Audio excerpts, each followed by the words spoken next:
Hey, Steve, what went into the decision to honor Nenea during the ring ceremony the other night, and what'd you think of seeing her up there? It was awesome. Nenea is such an important part of our organization, and she has been for a long time.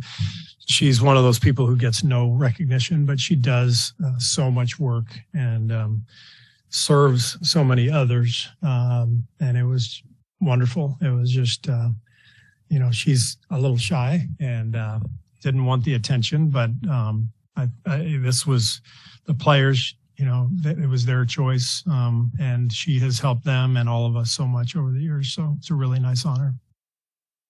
Steve, you kind of, considered Mike Brown to be your defensive coordinator. He was the guy who really took hold of that.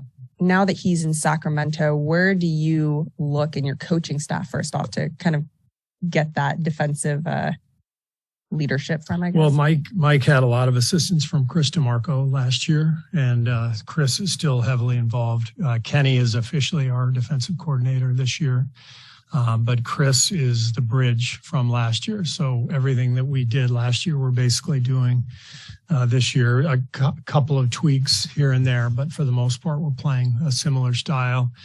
And I'm really happy with the job that they're doing together. Following up on that, Gary Payton II was obviously a big defensive guy for you. Otto Porter Jr. provided that defense. There's no carbon copies of those players, but who do you look for on this roster to, pick up some of that slack? Obviously, Draymond is still the anchor of that defense, but in depth, where do you see that defense? Well, JaMychal's been amazing. I've always liked JaMychal. I didn't realize how good he was until I got to coach him every day. Really, really smart player, understands schemes and concepts immediately. He's been in the league now for a while, so he's got a lot of corporate knowledge. He's got a lot of feel, too, at both ends of the court. And so to be able to add a big, strong player who rebounds, who boxes out, who can guard multiple spots. He guarded LeBron the other night. He can guard up and guard fives. He's just always in the right place. So he's a key guy for us in terms of replacing, Otto and Belly from last year. And then as far as Gary's absence, Dante's a good, tough defender. Moses has, the length and ability to become an excellent defender. Jonathan, also a lot of great size and strength. So we have plenty of options, for that role, and guys are going to be fighting for minutes.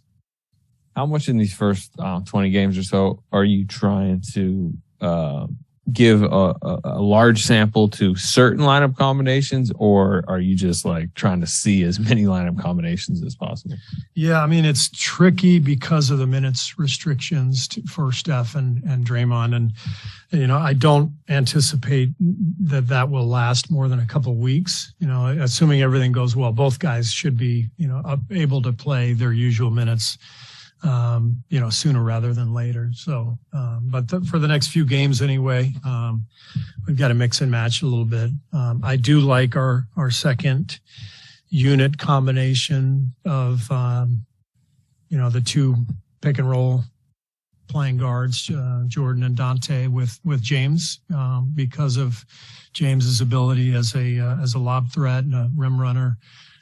Those three have been a good combination, and we can put a lot of different people around those guys. So I would say that's the one thing I'll probably stay with, into the future, and we'll see how it goes. But until everybody's healthy and ready to roll, it's tougher to kind of, mess around with lineups. Clay was at like 20 the other night, Draymond 25, I think. Is that where you think they'll sit Friday, Sunday, or is it going to be like gradually? Yeah, I mean, if there's a bump up, it would just be a couple of minutes. So probably similar. Steve, what all did you guys do today, and did everybody participate? Yep, everybody practiced. We had a really good, crisp practice. Nothing live, but a lot of good concept work. We have to prepare for Denver. They're pretty unique with Jokic out there. So we did some defensive work trying to prepare for him. Our transition defense the other night against the Lakers was abysmal. So we worked on that as well. Another thing is, I know you're going to have Andre in bubble wrap a lot this year, but are you projecting a point in which he might be available to play, whether it's a matter of a week or 3 weeks or something like that yet?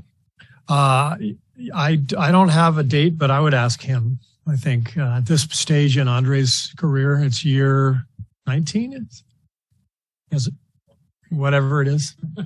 He has a podcast. I'm waiting for him to announce, when he's ready. Yeah. Steve, there are 27 players in the NBA whose father also played in the NBA. I think it's the highest. Oh yeah, it's the highest ever. Obviously, you have had, players that you've coached. Can you sense a built-in advantage? I mean, with those guys coming in, that their fathers helped out in some way for sure in their development? For sure. Yeah. I mean, you look at Steph and Clay and they lived it. Luke Walton, when he was here coaching with us, he used to tell us stories about, being in the Celtics locker room and watching practice and when his dad was there. And so these guys have lived it their whole lives. But especially, they've seen the NBA life. It's different from, there's a lot of coaches' sons who play, but, NBA sons, it's pretty unique because the NBA is a unique game and it's a unique schedule. And so for the guys who have seen their fathers go through it, I think it's a distinct advantage.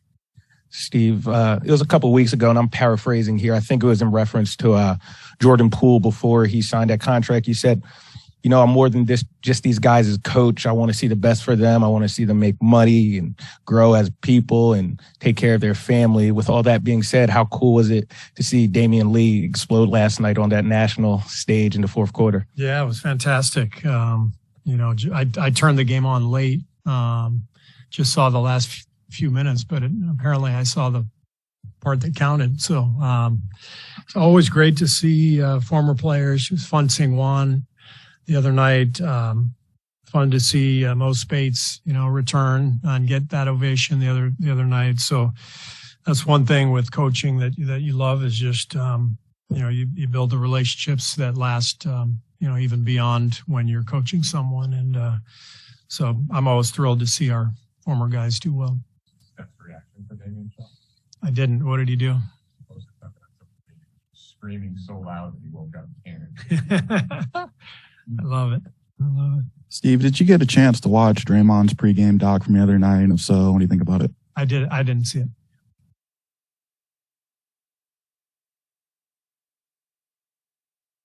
All right.